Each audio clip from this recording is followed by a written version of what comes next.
Welcome, friends, to our Ananda Sangha Worldwide YouTube channel, and on behalf of Crystal Clarity Publishers as well. It's a joy for me to introduce our guest today, which is Darshan, and we're going to be discussing his journey and also the writing of his beautiful new book, Awakening the Natural Love of the Heart.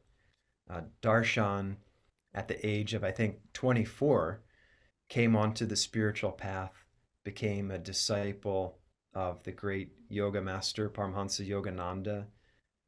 Had the grace of meeting Swami Kriyananda at that time, and really through Swami Kriyananda's guidance and mentorship, he dedicated his life to the spiritual quest.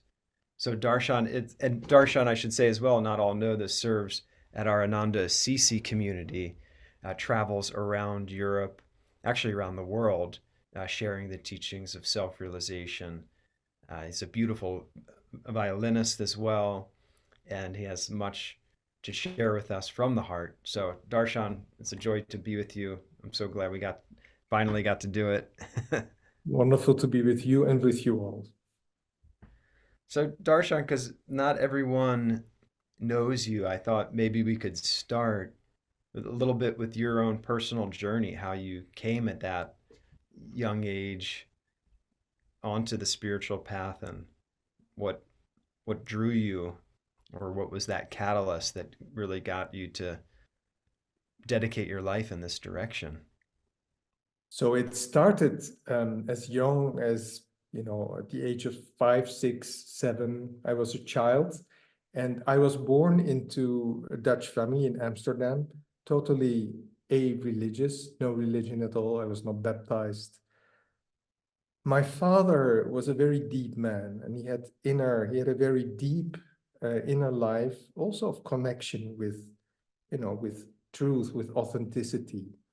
And he would take me for walks, and we went just spontaneously into a Catholic church one day around the corner where I lived. And I was fascinated by the paintings of the Stations of the Cross. So Mm. you saw Jesus there, and I can close my eyes, see those paintings, and see Jesus there as a presence of light in the middle of each one of those paintings. And I asked many questions to my dad, and he did his best to answer. And actually, those conversations never came back later in our lives, but I carried them with me in my soul as actually very deep. He gave much deeper answers than he and I maybe at that point realized. So there Mm. was like definitely a grace there, something that helped me.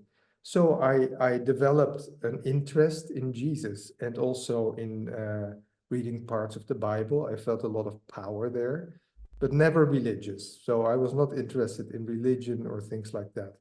Then during the adolescent years, the teenage years, I developed other interests, the usual interests that many teenagers may have, some of them, most of them, I think. But then when I was 17 or so, I came to Italy, and then seeing the devotion, feeling the devotion as expressed through the churches there, that brought the whole quest back to me in a way. I was also naturally interested in human psychology, not to study it academically, but just to understand how the human psyche works, how the mind works, how the emotions work. I had a few psychological issues that actually motivated me to go dive deeper, like some fears and things like that. So, and these things all came together. I felt that if you hit on a deeper level than just the personality level, then you can overcome all these issues, psychological complexes, and so forth. So then I'll go fast forward. When I was about 21, there was an American guy who lived on a houseboat in Amsterdam. And I Mm. met a friend, a schoolmate, said, let's go and visit this guy. And he lived on a houseboat. So we visited him, and he turned out to be a disciple of Yogananda, and he had Kriya Yoga.